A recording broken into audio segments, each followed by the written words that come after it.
Kita melihat bahwasanya generasi muda sekarang ini adalah generasi yang diasuh oleh TikTok dan Instagram. Social media getting dopamine hit after dopamine hit.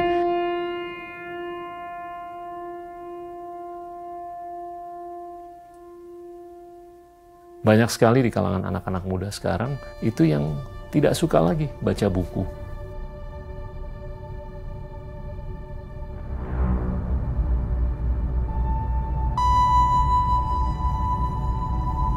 Bicara tentang minat baca masyarakat Indonesia yang terbilang rendah, yang membuat Indonesia terdepak dari peringkat 64 menjadi 74.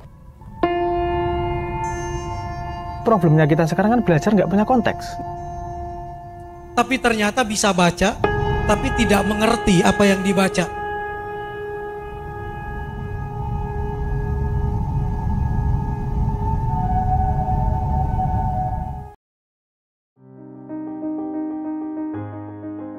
Halo, balik lagi sama saya Robiatul Adawiyah atau biasa dipanggil Wiwi di segmen Halaman Buku. Kali ini kita akan membahas soal budaya komentar di era krisis membaca. Jadi, suatu hari A membagikan sebuah artikel yang memiliki judul bombastis sembari berkomentar tentang terjadinya hari kiamat di 2024. Itu adalah sebuah bukti bahwa yang membuat sebuah artikel merupakan orang dalam, orang dekat dari Tuhan, atau ia sempat mengintervensi Tuhan. Mungkin dan barangkali. Nah, temannya si B berkata, "Bro, yakin itu berita bener?" Nah, si A itu membalas, "Nggak tahu bro, gue nggak baca, orang gue cuman share doang." Nah, si B lalu mengambil novel Cantik Itu Luka karya Eka Kurniawan dan ngegebukin si A sampai otak A keluar, lalu B ngambil otak A buat dijual di Tokopedia. Ternyata banyak orang seperti ini di media sosial, orang-orang yang tidak pantas hidup, yang suka membagikan artikel-artikel bernada bombastis tanpa membaca sepatah kata pun yang ditulis. Atau yang lebih bodoh lagi, suka asal berkomentar padahal belum membaca keseluruhan isi berita atau artikel. Nah, peristiwa di atas menandakan bahwa masih terlalu banyak keberadaan masyarakat tahayul dan masyarakat ilmiah. Banyak terdapat gejala-gejala tak masuk akal sejak budaya media sosial itu mulai berkembang pesat di dalam kehidupan kita sehari-hari. Orang yang menjadi semakin mudah mengedarkan segala macam perkataan, mulai dari kabar serius, desas-desus politik, kabar burung, tahayul, cerita goib, perang ideologi, rasisme, dan mungkin lain hal sebagainya. Peristiwa tersebut tentunya disebabkan karena memeriksa suatu kabar membutuhkan jerih payah yang lebih daripada harus menyebarluaskan berita lewat sosial media.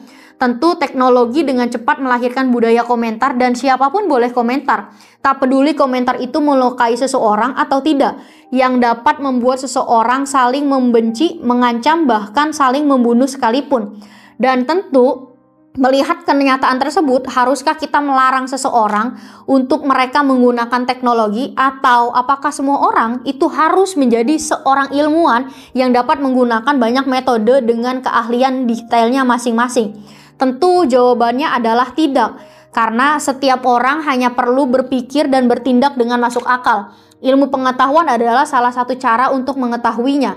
Mengapa disebut sebagai salah satu? Agar hal tersebut tidak dimaknakan untuk mengalahkan segalanya. Sebab ada realitas yang tidak bisa dijangkau hanya sebatas dengan ilmu. Nah, melihat kenyataan dan keadaan tersebut dapat dipengaruhi oleh tingkat minat baca seseorang. Ternyata minat baca di Indonesia itu sangat rendah.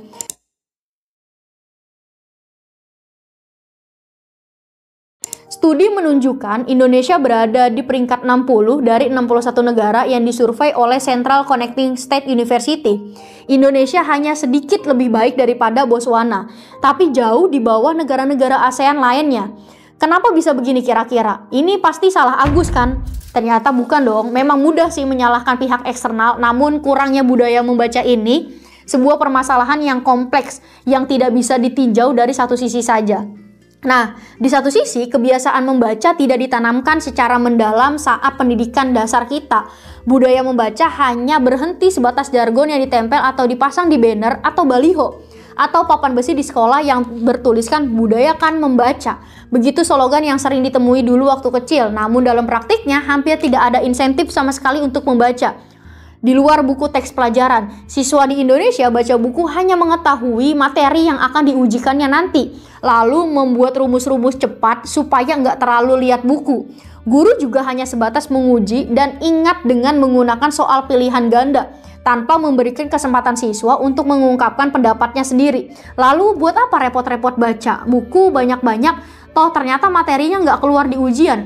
Nah, kebiasaan ini membuat siswa menjadi robot dan hanya berpikir dari satu sisi saja. Tentu, keadaan tersebut sayangnya dijumpai banyak materi pelajaran bahasa Indonesia yang didominasi soal pilihan ganda. Padahal seharusnya pertanyaan ilmu bahasa itu seharusnya interpretatif. Siswa hanya diberikan sebuah cuplikan atau kutipan teks dan memilih makna teks tersebut dari 4 pilihan yang ada. Siswa tidak diberikan kesempatan untuk insentif untuk membahas teks tersebut sesuai pandangan subjektivitasnya. Akhirnya, siswa tidak berniat dan juga berminat untuk menggali lebih lanjut cuplikan-cuplikan tersebut. Nah, keadaan tersebut juga sering dijumpai di lingkungan-lingkungan kampus. Mahasiswa juga terkadang malas mencari sumber-sumber referensi yang lebih dan terlalu bergantung dengan materi-materi slide PowerPoint-nya para dosen. Seakan materi PowerPoint adalah mutlak dan tidak perlu mengembangkan wawasan-wawasan lagi. Terkadang juga perpustakaan di sekolah dan kampus hanya sebuah formalitas, di mana kampus sebagian besar adalah area perpustakaan yang dialihfungsikan menjadi meja buat laptop. Hanya sedikit buku-buku yang tertampung. Itu pun mungkin jarang disentuh oleh orang-orang kecuali saat ujian tengah akhir semester. Nah, di luar itu buku-buku tersebut ternyata banyak yang masih menganggur juga. Lalu juga ada faktor ekonomi. Tidak dapat dipungkiri, lebih dari 50% masyarakat hidup di bawah garis kemiskinan. Boro-boro beli buku, beli makan buat besok aja mungkin masih pusing. Perlu diakui bahwa membaca buku adalah sebuah privilege untuk orang-orang kelas menengah. Jadi perlu dikesampingkan dulu orang-orang miskin.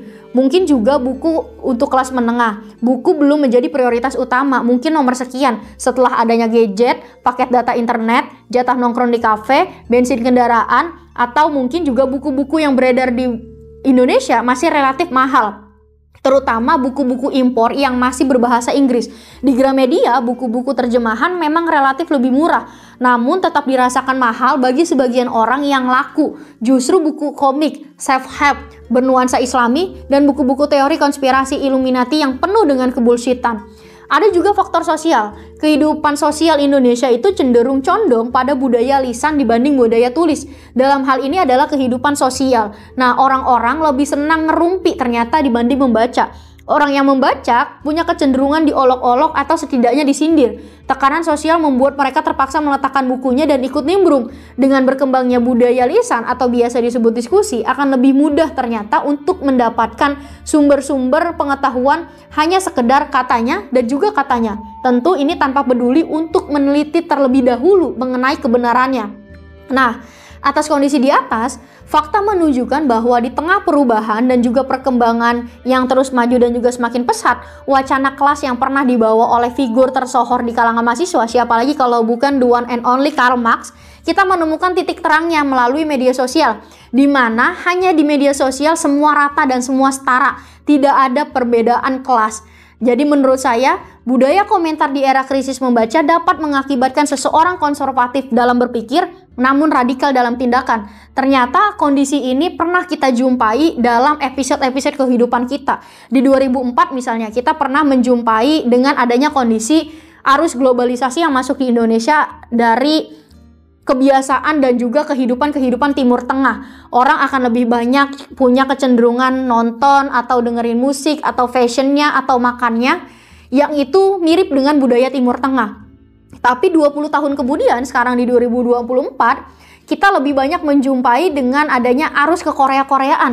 Orang akan lebih mudah dan juga menyukai dengan kosmetiknya, fashionnya, kulinernya, bahkan juga perfilmannya. Dan berbondong-bondong dari generasi milenial maupun Gen Z banyak yang mengikuti arus tersebut.